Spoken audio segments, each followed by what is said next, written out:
10 رمضان اس عظیم شخصیت کا یوم وصال ہے جو اسلام کے قیام کی عینی شاہد، اولین حامی رسالت، پشتے پناہ نبوت، والدہ بطول زوجہ رسول، عطائے ربانی، زینب و کلثوم حسن و حسین کی نانی، اسلام کی خاتون اول،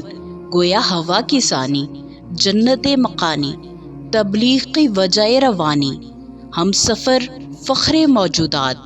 جن کے شوہر نبی خدا،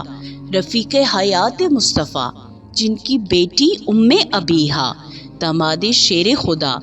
توقیر چوکھٹ سردار انبیاء، طاہرہ، فارسہ، کوہ وجود و سخا، مبلغ پارسائی و تقوی، ناصرہ، محسنہ،